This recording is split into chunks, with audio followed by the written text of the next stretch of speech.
नमस्कार दोस्तों, मैं महिमा आज आपको सुनाने जा रही हूँ भगवती चरण वर्मा जी द्वारा लिखी हुई एक कहानी जिसका शीर्षक है वसीयत। जिस समय मैंने कमरे में प्रवेश किया, आचार्य चूड़ामणि मिश्र आंखें बंद किए हुए लेटे थे और उनके मुख पर एक तरह की ऐंठन थी जो मेरे लिए नितांत परिचित सी थी, क्योंकि क्रोध और पीड़ा के मिश्रण से वैसी ऐंठन उनके मुख पर अक्सर आ जाया करती थी। वह कमरा ऊपरी मंजिल पर था और वह अपने कमरे में अकेले थे। उनका नौकर बुधई मुझे उस कमरे में छोड़कर बाहर चला गया। आचार्य चूड़ामणि की गणना जीवन में सफल, संपन्न और सुखी व्यक्तियों में की जानी चाहिए, ऐसी मेरी धारणा थी। 2 पुत्र, लालमणि और नीलमणि। लालमणि देवरिया के स्टेट बैंक की शाखा का मैनेजर था और नीलमणि लखनऊ के सचिवालय में डिप्टी सेक्रेटरी था। 3 लड़कियां थीं, सरस्वती, सावित्री और सौदामिनी। सरस्वती के पति श्री ज्ञानेंद्र नाथ पाठक इलाहाबाद में PWD के सुपरिटेंडेंट इंजीनियर थे। सावित्री के पति श्री जयनारायण तिवारी की सुल्तानपुर में आटे की और तेल की मिलें थीं तथा सौदामिनी के पति संजीवन पांडे सेना में कर्नल थे और मेरठ छावनी में नियुक्त थे। आचार्य चूड़ामणि का और मेरा साथ करीब 40 वर्ष पुराना था। एक ही दिन हम दोनों की हिंदू विश्वविद्यालय के दर्शन विभाग में नियुक्ति हुई थी। आचार्य चूड़ामणि रीडर बने थे और मैं लेक्चरर बना था। उनके अथक परिश्रम, अटूट निष्ठा तथा अडिग संयम का ही परिणाम था कि वे विश्व में भारतीय दर्शन के विशेषज्ञ माने जाते थे। प्रकांड पांडित्य के ग्रंथों से लेकर BA की पाठ्य पुस्तकों तक अनेक ग्रंथों की रचना उन्होंने की थी। न जाने कितनी कमेटियों के वह सदस्य थे। हर एक विश्वविद्यालय उन्हें अपने यहाँ परीक्षक बनाकर अपने को धन्य समझता था।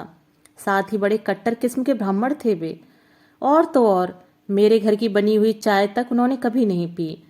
महीनों उन्हें वाराणसी से बाहर रहना होता था और तब वे सत्तू, दूध, फल तथा अपने घर में बनी हुई मटरियों तथा लड्डुओं से हफ्तों काम चला लेते थे। वाराणसी के लंका मोहल्ले में उन्होंने 2 मंजिला मकान खरीद लिया था, उसी में वह रहते थे।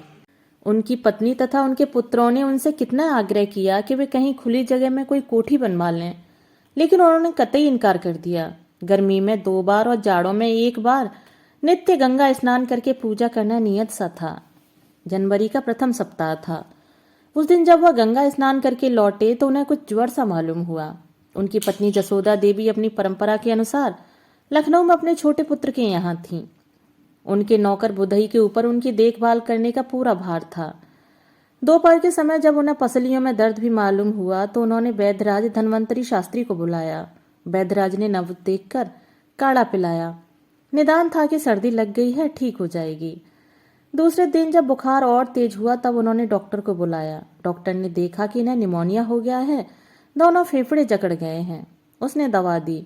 बीमारी के चौथे दिन आचार्य चूड़ामणि ने बुधई को भेजकर मुझे बुलाया था। थोड़ी देर तक मैं उनकी चारपाई के सामने खड़ा रहा कि वे आंखें खोलें। फिर हारकर मुझे ही बोलना पड़ा। गुरुदेव, आपका शिष्य जनार्दन जोशी आपके सेवा में उपस्थित है। मेरा इतना कहना था कि आचार्य चूड़ामणि ने अपनी आंखें खोल दी। जनार्दन, मेरा अंत समय आ गया है। तुम मेरे सबसे अधिक निकटस्थ रहे हो तो तुम्हें बुला भेजा। मैंने आचार्य चूड़ामणि की बीमारी के संबंध में लालमणि से सब कुछ नीचे ही सुन लिया था, जो देवरिया से 1 घंटा पहले ही आ गया था। आचार्य चूड़ामणि का तार पाकर मेरी आंखों में भी आंसू आ गए। मैंने कहा, गुरुदेव, यह संसार असार है और यह शरीर नश्वर है। कमजोर आवाज में आचार्य ने कहा, हाँ जनार्दन, यही पड़ा है, लेकिन अभी मेरी अवस्था ही क्या है, कुल मिलाकर 75 वर्ष। सोच रहा था संन्याश्रम का भी कुछ रस ले लूं, लेकिन लगता है मृत्यु सिर पर आ गई है। मृत्यु से बड़ा भय लगता है। और जैसे वे बेहद थके हों, उन्होंने आंखें मूंद लीं। मैंने उन्हें धीरज बंधाया। दिल छोटा मत कीजिए गुरुदेव, बताइए मेरे लिए क्या आदेश है। आचार्य चूड़ामणि ने फिर आंखें खोली। अरे हाँ, मेरे तकिए के नीचे कुछ कागज रखे हैं, उसमें मेरी वसीयत है। कल इसकी रजिस्ट्री यहीं घर पर करा चुका हूँ। एक प्रति न्यायालय में है, दूसरी यह है, तो इसे निकाल लो। एकमात्र तुम मेरे सबसे अधिक निकटस्थ हो और इस दुनिया में एकमात्र तुम पर मेरा विश्वास रहा है। मैंने उन सबको कल ही तार करवा दिया है जिन्हें मेरे क्रियाकर्म में सम्मिलित होना है और मेरी वसीयत के अनुसार कुछ मिलना है। इस वसीयत के कार्यान्वयन के लिए मैंने तुम्हें नियुक्त किया है, तो यह वसीयत मैं तुम्हें सौंपता हूँ। मेरा प्राणांत होते ही यह वसीयत लागू हो जाएगी। गुरुदेव की असीम कृपा रही है मेरे ऊपर। यह कहकर मैंने आचार्य के तकिए के नीचे से कागजों का पुलिंदा निकाला।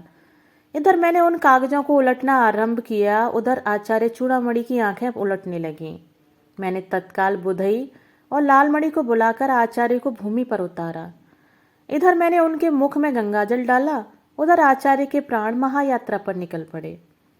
बुधई को उनके कमरे में छोड़कर मैं लालमणि के साथ नीचे वाले बड़े हॉल में आया। कागज का पुलिंदा मेरे हाथ में था। लालमणि ने पूछा, यह कैसे कागज हैं जोशी जी? यह तुम्हारे पिता की वसीयत है और तुम्हारे पिता के कथानुसार इसी समय से लागू हो जाती है, तो इसे पढ़ना आवश्यक है। हाँ, बुधई ने बताया था कि सब रजिस्ट्रार साहब को पिताजी ने बुलाया था। लालमणि बोला, एक छोटी सी भूमिका अपने संबंध में। फिर वसीयत में कार्यान्वयन के अनुच्छेद आरंभ हो गए थे। पहला अनुच्छेद इस प्रकार था, मैं चूड़ामणि मिश्र आदेश देता हूं कि मेरा अंत्येष्टि संस्कार सनातन धर्म की प्रथा से हो, और अपने अंत्येष्टि संस्कार के लिए मैंने 50,000 की रकम अपनी अलमारी में अलग निकाल कर रखी है, जो क्रिया कर्म का व्यय काट कर मेरा अंत्येष्टि संस्कार करने वाले को मिलेगी। मुझे खेद के साथ कहना पड़ता है कि मेरे दोनों पुत्र अधर्मी और नास्तिक हैं। वैसे मेरा अंत्येष्टि संस्कार करने का उत्तरदायित्व तो मेरे ज्येष्ठ पुत्र लालमणि पर है, लेकिन मेरा आदेश है कि मेरा अंत्येष्टि संस्कार वही कर सकता है जो यज्ञोपवीत धारण किए हो और जिसके सिर पर शिखा हो। यदि मेरे ज्येष्ठ पुत्र में यह शर्त नहीं होती तो नीचे लिखी नामों की तालिका के अनुसार प्राथमिकता के क्रम में यज्ञोपवीत और शिखा धारण करने वाला ही मेरा अंत्येष्टि संस्कार कर सकेगा।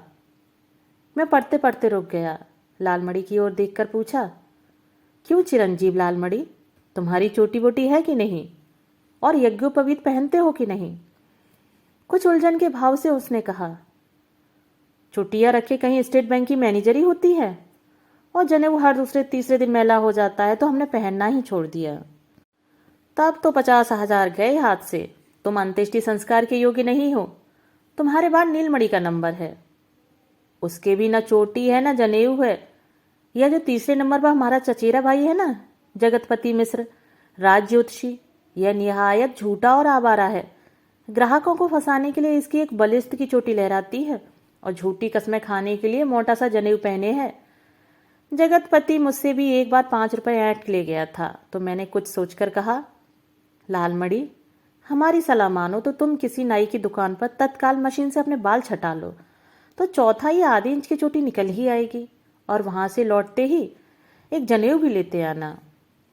मेरी बात सुनते ही लालमणि तीर की तरह बाहर निकला। लालमणि के जाने के बाद मैंने वसीयत का दूसरा अनुच्छेद पढ़ा। मैं चूड़ामणि मिश्र आदेश देता हूं कि मेरी मृत्यु की सूचना तार या टेलीफोन द्वारा मेरी पत्नी जसोदा देवी, मेरे पुत्र लालमणि तथा नीलमणि, मेरी पुत्रियां सरस्वती, सावित्री और सौदामिनी तथा मेरे भतीजे जगतपति, श्रीपति और लोकपति को दे दी जाए। अन्य सगे संबंधियों को सूचना देने की कोई आवश्यकता नहीं। इन समस्त कुटुंब वालों की प्रतीक्षा 12 घंटे से लेकर 24 घंटे तक की जाए। इसके बाद मणिकर्णिका घाट पर मेरे शरीर का दाह संस्कार हो। मेरे 10वें के दिन समस्त सगे संबंधियों की उपस्थिति में मेरी वसीयत का शीर्षांश पढ़ा जाए। अब मुझे आचार्य चूड़ामणि मिश्र की वसीयत में दिलचस्पी आने लगी थी, लेकिन आचार्य की आज्ञा मुझे शिरोधार्य करनी थी, इसलिए वसीयत को तह कर मैंने अपनी जेब के हवाले किया। आचार्य प्रवर का भौतिक शरीर अगले 24 घंटों में बिगड़ने न पाए, मुझे इस बात की चिंता थी। सौभाग्य से लालमणि वाराणसी आ गया था और करीब आधे घंटे बाद वह 1/4 इंच लंबी चोटी धारण किए हुए नाई की दुकान से घर वापस आ गया। इस समय उसके कंधे पर एक मोटा सा जनेऊ भी लहरा रहा था। मैंने वसीयत का दूसरा अनुच्छेद उसे सुनाकर आदेश दिया कि वसीयत में बताए लोगों को तार या टेलीफोन से खबर कर दे, अपने चचेरे भाइयों के परिवार को बुला ले और एक सिल्ली बर्फ की मंगाकर आचार्य प्रवर का शरीर उस पर रखवा दे। दूसरे दिन सुबह 9 बजे आचार्य जी की शव यात्रा मणिकर्णिका घाट के लिए रवाना होगी। मैं सुबह 7 साढ़े 7 तक पहुंच जाऊंगा। कितनी शानदार शव यात्रा थी आचार्य चूड़ामणि की, मैं तो दंग रह गया था। वाराणसी के सभी धर्माध्यक्ष और पंडित सम्मिलित थे उसमें। शर्मा शर्मी कुछ नेता भी आ गए थे। जगतपति की आपत्तियों के बावजूद आचार्य की कपाल क्रिया उनके ज्येष्ठ पुत्र लालमणि ने की, अपनी चोटी और यज्ञोपवीत के बल पर। 10वें के दिन जब घर शुद्ध हो गया तो मैं आचार्य की वसीयत लेकर उनके घर पहुंचा। उनके सब परिवार वाले तथा सगे संबंधी आ गए थे। नीचे वाले कमरे में लोग एकत्र हुए। एक और स्त्रियां थीं, आचार्य की पत्नी जसोदा देवी, लालमणि की पत्नी नीरजा मिश्र, नीलमणि की पत्नी मधुरिमा मिश्र। दोनों के ही बाल बॉब्ड, दोनों ही अंग्रेजी मिश्रित हिंदी में बात करने वाली। आचार्य की पुत्रियां सरस्वती और सावित्री भारतीयता की प्रतिमूर्ति लेकर, सौदामिनी अपनी भावजों से 21 निकलती हुई। दूसरी ओर पुरुष थे, आचार्य के पुत्र लालमणि और नीलमणि, आचार्य के दामाद ज्ञानेंद्रनाथ पाठक, जयनारायण तिवारी तथा संजीवन पांडे, आचार्य के भतीजे जगतपति मिश्र, श्रीपति मिश्र और लोकपति मिश्र। बुधई सब लोगों के पान पानी की व्यवस्था कर रहा था। मैं उस समय तक अत्यधिक गंभीर था। आचार्य चूड़ामणि के आदेश का पालन करते हुए मैंने उनकी वसीयत का शेषांश अपने घर पर नहीं पढ़ा था, यद्यपि उसे पढ़ने की इच्छा बहुत हुई थी। मैंने वसीयत पढ़ना आरंभ किया। 2 अनुच्छेदों में लोगों को कोई दिलचस्पी नहीं थी, वह सब तो हो चुका था। अब मैं तीसरे अनुच्छेद पर आया, जो इस प्रकार था। मैं चूड़ामणि मिश्र आदेश देता हूं कि मेरा दाह संस्कार करने वाले व्यक्ति की पत्नी सूतक हट जाने के बाद 6 महीने तक नित्य प्रति सुबह स्नान करके 11 ब्राह्मणों की रसोई अपने हाथ से बनाकर उन्हें भोजन कराएगी। उसी समय लालमणि की पत्नी नीरजा मिश्र ने तमक कर कहा, जाड़े में सुबह स्नान करके 11 ब्राह्मणों की रसोई बनावे मेरी बला, बूढ़े की सनक पर मैं अपनी जान नहीं दे सकती। मैंने नीरजा मिश्र की बात अनसुनी करते हुए तीसरे अनुच्छेद का शेषांश पढ़ा। यदि वह स्त्री इससे इनकार करती है तो क्रमानुसार यह काम मैं दूसरी बधू और इसके बाद अपनी 3 लड़कियों के हाथ में सौंपता हूँ। इसके लिए उस स्त्री के लिए 25,000 रुपये की रकम निश्चित करता हूँ। एकाएक मुझे मधुरिमा मिश्र की भारी और मोटी आवाज सुनाई दी। पिताजी का आदेश वेदवाक्य है मेरे लिए। जीजी नहीं करती हैं तो ना करें, मैं उनकी इच्छा की पूर्ति करूंगी। नीरजा एकाएक तड़प उठी। बड़ी इच्छा की पूर्ति करने वाली होती हो। जिंदगी में कभी रसोई बनाई है या आप बनाओगी? लखनऊ में बैरों से खाना बनवा कर खाती हो। मैं तो अक्सर अपने घर में रसोई खुद ही बना लिया करती हूँ। जहाँ 6-7 आदमियों की रसोई बनाती हूँ, वहाँ 11 आदमियों की रसोई बना लिया करूंगी। कुल 6 महीने की ही तो बात है। और नीरजा ने मुझसे पूछा, यह तो नहीं लिखा है कि गर्म पानी से स्नान न किया जाए? मुझे कहना पड़ा। यह शर्त लगाना वह भूल गए। नीरजा ने ताली बजाते हुए कहा, तो फिर मुझे स्वीकार है, अब आगे पढ़िए। मधुरिमा मिश्र अपनी जेठानी को कोई कड़ा उत्तर देना चाहती थी कि नीलमणि बोल पड़ा, ठीक है, यह अधिकार भाभी जी का है। वैसे भाभी जी का मधुरिमा पर आक्षेप अनुचित है। मधुरिमा ने 50-50 आदमियों का भोजन अकेले अपने हाथों से बनाया है। भाभी जी को अपने शब्द वापस लेने चाहिए। मैं अपने शब्द किसी हालत में वापस नहीं ले सकती, नीरजा ने चीख कर कहा। लेकिन वाह रे लालमणि, उसने उठकर कहा, मैं नीरजा के शब्द वापस लेता हूं, अब आप आगे बढ़िए। बात और आगे न बढ़े, मैंने वसीयत पढ़ना आरंभ किया। अनुच्छेद 4 इस प्रकार है, मैं चूड़ामणि मिश्र अपनी पत्नी जसोदा देवी से जीवन भर परेशान रहा। अत्यंत आलसी, चटोरी और लापरवाह स्त्री है यह। मैंने तो दाल भात और सत्तू खाकर जीवन बिता दिया, लेकिन यह हरामजादी मुझसे छिपाकर प्रायः नित्य ही रबड़ी, मलाई और मिठाई खाती है। तभी जसोदा देवी ने चिल्लाकर कहा, हाय राम, यह सब लिखा है इस बुढ़वे ने? ऐसे खबोस आदमी के पल्ले पड़ गई, इसे नरक में भी जगह न मिले। घर वालों को सताकर जमा जथा इकट्ठी करता रहा, नाश हो इसका। इसी समय लालमणि और नीलमणि ने एक साथ अपनी माता को डांटा, अम्मा, पिताजी को गाली मत दो। हाँ जोशी जी, आप आगे पढ़िए। मैंने चौथे अनुच्छेद का शेषांश पढ़ा। मेरी मृत्यु के बाद इस राण को मेरे पुत्रों पर निर्भर रहना पड़ेगा, जो अपनी जोरुओं के गुलाम हैं। ये मेरी पुत्र बधुएं इसे भूखों मार देंगी और इसकी बिगड़ी हुई आदतों के कारण इसे भयानक कष्ट होगा। इसलिए मैं जसोदा के नाम 2 लाख रुपए छोड़ता हूँ, जिसके ब्याज पर यह मौज से जिंदगी गुजार सकती है। मैंने चौथा अनुच्छेद समाप्त ही किया था कि स्त्रियों के कक्ष में एक हंगामा सा खड़ा हो गया। जसोदा देवी हाय लालमन के पिता कहकर धड़ाम से जमीन पर लेट गईं और अन्य स्त्रियों ने उन्हें घेर लिया। 10 सेकंड के बाद ही उन्होंने रोना प्रारंभ कर दिया। तुम तो स्वर्ग चले गए लालमन के पिता, हमें इस नरक में छोड़ गए। हमें क्षमा करो, जो हमारे अनजाने में हमसे अपराध हो गया है। हाय लालमन के पिता। और उन्होंने अपनी छाती पीटना आरंभ कर दिया। मैंने समस्त साहस बटोर कर कड़े स्वर में कहा, यह सब कारण बाद में कीजिएगा, अभी तो वसीयत पड़ी जा रही है। और जसोदा देवी की पुत्रियों ने उन्हें जबरदस्ती चुप कराया। मैंने अब 5वां अनुच्छेद पढ़ना आरंभ किया। मैं चूड़ामणि मिश्र अपनी पुत्री सरस्वती के पति ज्ञानेंद्र नाथ पाठक से अत्यधिक खिन्न हूँ। एक हफ्ता पहले मैंने यह खबर पढ़ी थी कि ज्ञानेंद्र नाथ पाठक के विरुद्ध 5 लाख रुपए गबन की इंक्वायरी की मांग उठाई गई है असेंबली में। इसका अर्थ यह है कि यह ज्ञानेंद्र नाथ पाठक बेईमान और रिश्वतखोर है। ज्ञानेंद्र नाथ पाठक की ओर सब लोगों की निगाहें उठ गईं और सहसा ज्ञानेंद्र नाथ पाठक उठ खड़े हुए। यह बूढ़ा हमेशा का बदमिजाज और बदजबान रहा है, मरने के पहले पागल भी हो गया था। और उन्होंने अपनी पत्नी सरस्वती को आज्ञा दी, चलो इस घर में मेरा दम घुट रहा है, एकदम चलो। सरस्वती भी उठ खड़ी हुई, लेकिन सावित्री और सौदामिनी ने सरस्वती का हाथ पकड़ लिया। पहले पूरी बात तो सुन लो। दूसरी ओर पुरुषों ने ज्ञानेंद्र नाथ पाठक का हाथ पकड़कर बिठाया। नीलमणि ने मुझसे कहा, हाँ जोशी जी, 5वां अनुच्छेद पूरा कीजिए। मैंने 5वां अनुच्छेद पूरा किया। और अगर ज्ञानेंद्र नाथ पाठक पर इंक्वायरी बैठ गई तो बहुत संभव है इसकी नौकरी जाती रहे, इसे शायद सजा भी हो जाए। इस समय इसके पाप की कमाई भी नष्ट हो सकती है, इसलिए मैं सरस्वती के लिए 1 लाख रुपया छोड़ता हूँ। कमरे में सन्नाटा छा गया। ज्ञानेंद्र नाथ पाठक चुप बैठे छत की ओर देख रहे थे और सरस्वती सुबक रही थी।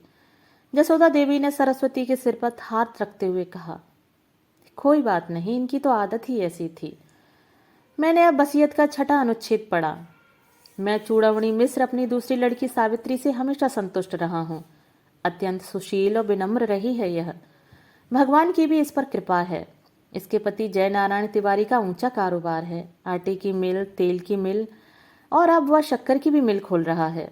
सावित्री और जय नारायण को मेरा शत शत आशीर्वाद। और मैं चुप हो गया। तभी मुझे जय नारायण तिवारी की आवाज़ सुनाई दी, वसीयत के अनुसार हमें कुछ मिलेगा भी या नहीं? यह तो उन्होंने नहीं लिखा है।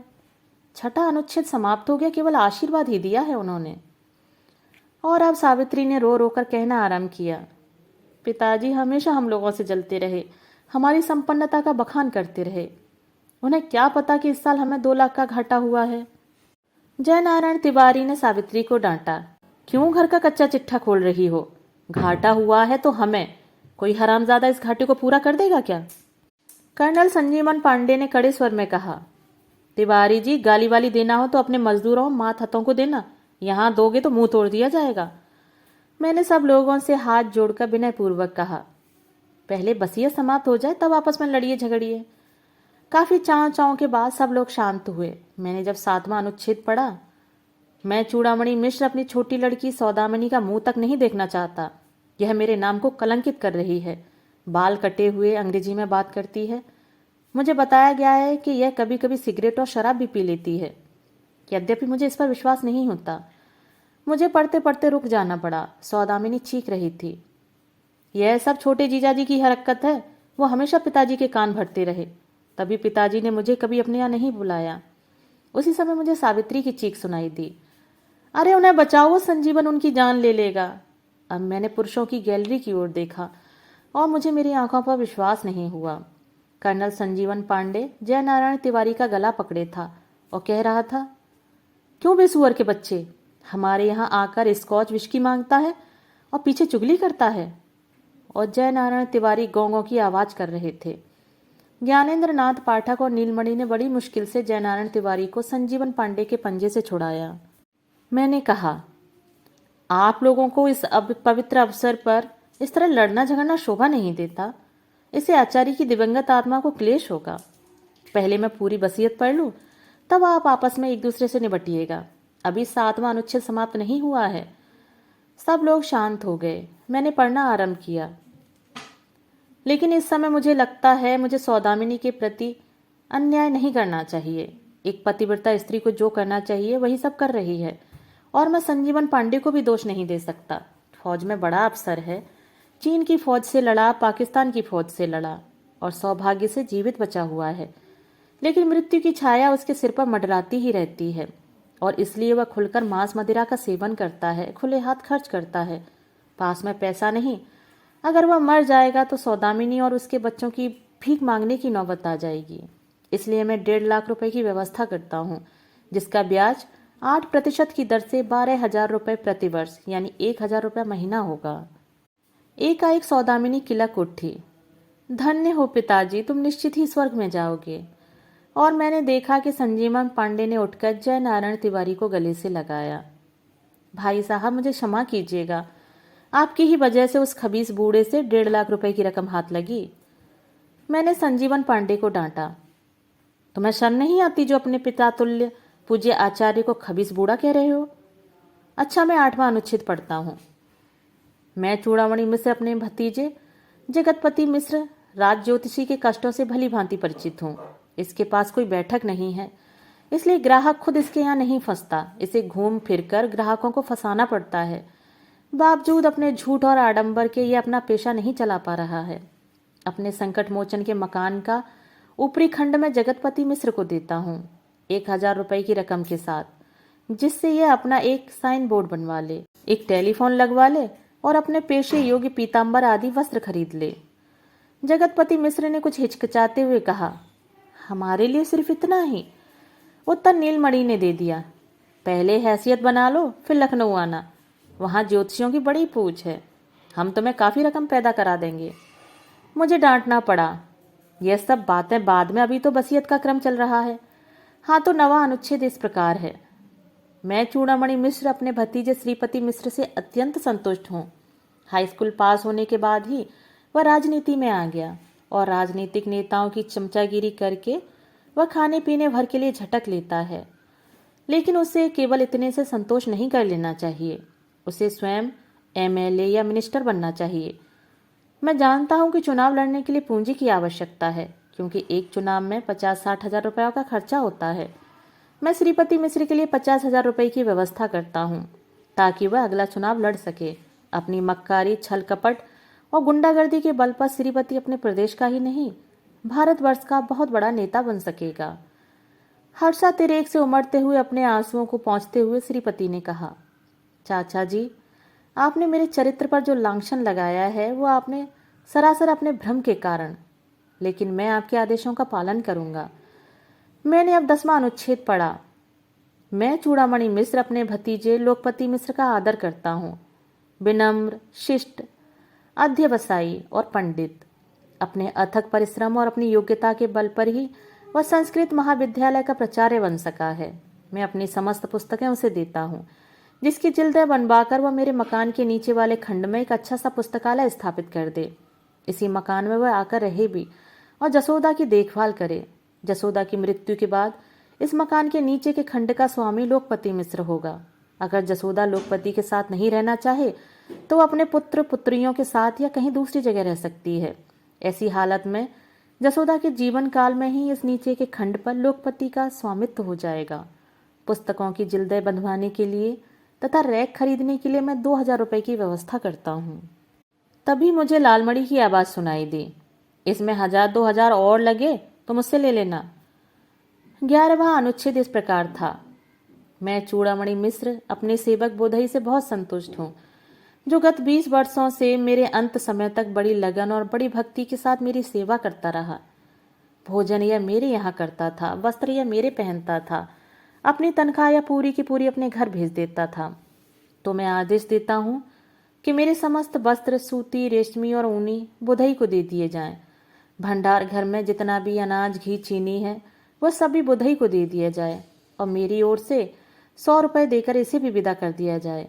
यदि मेरे कुटुंब का कोई भी व्यक्ति बुधई को अपने यहाँ नौकर रखना चाहे तो मुझे कोई आपत्ति नहीं। जसोदा देवी ने कड़क कर बुधई से पूछा, कितना सामान है भंडार में? बुधई ने हाथ जोड़कर कहा, 1 बोरा चावल, 1 बोरा गेहूं, 5 किलो चीनी, 1 मन गुड़, 1 टीन घी और 2 कनस्ता सत्तू हैं। दालें भी थोड़ी थोड़ी हैं। जसोदा देवी ने कहा, 13वीं के दिन जो भोज होगा ये अनाज उसमें काम आएगा, बुधई को कैसे दिया जा सकता है? मुझे बोलना पड़ा, भोज का प्रबंध लालमणि को करना पड़ेगा, जिन्हें इन सब के लिए 50,000 की रकम मिली है। लालमणि अगर चाहें तो यह अनाज बुधई से बाजार के भाव पर खरीद लें। लालमणि ने कहा, यह सब बाद में देखा जाएगा, अब आप वसीयत का शेषांश पढ़िए। 12वें अनुच्छेद की प्रतीक्षा में सभी लोग थे, जो इस प्रकार था। मैं चूड़ामणि मिश्र अपने मकान के रूप में अचल संपत्ति तथा बैंक में जमा 11 लाख रुपयों की चल संपत्ति का स्वामी हूँ। यह 11 लाख की रकम पिछले अप्रैल में मेरे नाम थी। ब्याज लगाकर यह रकम अब और बढ़ गई होगी। संभवतः इस राशि पर मृत्यु कर भी देना होगा।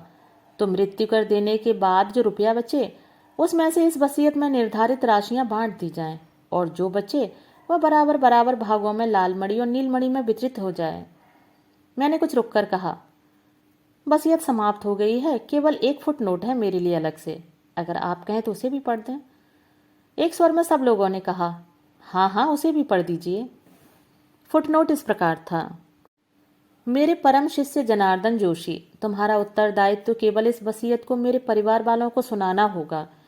इस वसीयत की रजिस्ट्री हो चुकी है, जो अदालत में मौजूद है। तो जनार्दन, तुम इस वसीयत पर परिवार वालों के हस्ताक्षर लेकर अदालत में तत्काल जमा कर देना। जहां तक तुम्हारा संबंध है, तो हमेशा भावनात्मक प्राणी रहे हो। तुम्हें भौतिक दर्शन पर विश्वास नहीं रहा है। न तुमने सौरल पढ़ा, न चारवाक का दर्शन पढ़ा है। एकमात्र वेदांत के तुम पंडित रहे हो। मुझे तुमसे कभी कभी ईर्ष्या होने लगती है कि कितना संतोष है तुम्हें, तुम्हारे मन में कितनी शांति है। मैं निसंकोच कहता हूं कि तुम मेरे सबसे अधिक निकटस्थ हो। मैं तुम्हें अंतिम उपहार के रूप में अपना परम प्रिय तोता गंगाराम भेंट करता हूं, जिसे मैंने अपने प्राणों की तरह पाला है। जब तुम अदालत से इस वसीयत को जमा करके लौटना, तब बुधई से गंगाराम को ले लेना। मैंने घड़ी देखी, 10 बज चुके थे। मैं उठ खड़ा हुआ। अदालत खुल गई होगी। मैं पूज्य गुरुदेव की आज्ञा अनुसार वह वसीयत वहां जमा करके वापस लौटता हूँ। अदालत में अधिक समय नहीं लगा। 12 बजे ही मैं लौट आया। बुधई ने तोते का पिंजरा मुझे थमा दिया। लंका से 80 घाट अधिक दूर नहीं है जहां मेरा मकान है। पिंजरा हाथ में लेकर मैं पैदल ही चल पड़ा। उस समय मेरे मन में परम संतोष था। आचार्य इतने संपन्न और इतनी स्थिर बुद्धि के आदमी होंगे, मैंने पहले कभी कल्पना भी न की थी। मैं इस समय सोचता मगन भाव से चल रहा था कि मुझे सुनाई पड़ा, तुम बुद्धू हो। मैं चौंक पड़ा। बिल्कुल साफ आवाज, और मैंने अनुभव किया कि यह आवाज तोते के पिंजरे से आई थी। इस आवाज को सुनकर मेरे विचारों ने पलटा खाया। आचार्य ने लाखों रुपए उन लोगों को बांट दिए जिनसे वे बेहद नाराज थे, जिन्हें वे गालियां देते थे, लेकिन मेरे लिए उन्होंने 1 पैसे की व्यवस्था भी न की। आज मुझे आचार्य चूड़ामणि पर कुछ झुंझलाहट होने लगी। इस झुंझलाहट के मोड़ में मैं तेजी से आगे बढ़कर चलने लगा। तभी मुझे पिंजरे से आवाज सुनाई दी, मैं पंडित हूँ। बड़ी साफ आवाज, जैसे आचार्य चूड़ामणि स्वयं बोल रहे हों। तो आचार्य एक मूल्यवान उपहार मुझे दे गए हैं। 80 घाट सामने दिख रहा था। मुझे फिर सुनाई दिया, तुम बुद्धू हो। आसपास के लोग मुझे और मेरे हाथ वाले पिंजरे को देख रहे थे, और मुझे लगा आचार्य चूड़ामणि अपनी वसीयत में मुझे ठेंगा दिखाकर मेरा उपहास कर रहे हैं। मेरा अंदर वाला वेदांती न जाने कहाँ गायब हो गया। मैं तेजी से अपने घर की ओर न मुड़कर गंगा जी की ओर चलने लगा। तभी मुझे पिंजरे से आवाज सुनाई दी, मैं पंडित हूँ। सामने गंगा जी लहरा रही थी। मैंने आचमन करते हुए कहा, आचार्य तुम पंडित थे, इससे कोई इनकार नहीं कर सकता। तुम्हारी आत्मा को शांति मिले। और मैं अपने घर की ओर चलने को उद्यत ही हुआ कि गंगाराम बोल उठा, तुम बुद्धू हो, जैसे सिर से पैर तक आग लग गई हो मेरे। मैंने पिंजरे की खिड़की खोलते हुए कहा, मैं बुद्धू हूं यह मानने से मैं इनकार करता हूं। हे गंगाराम, मैं तुम्हें मुक्त करता हूं। मेरे कहने के साथ ही गंगाराम पिंजरे से उड़ गया, और मैं घाट पर खाली पिंजरा छोड़कर घर की ओर चल दिया। दोस्तों, अभी आप सुन रहे थे भगवती चरण वर्मा जी द्वारा लिखी हुई कहानी वसीयत। दोस्तों, कहानी आपको कैसी लगी मुझे कमेंट बॉक्स में अपने विचार जरूर साझा कीजिएगा। कहानी सुनने के लिए धन्यवाद।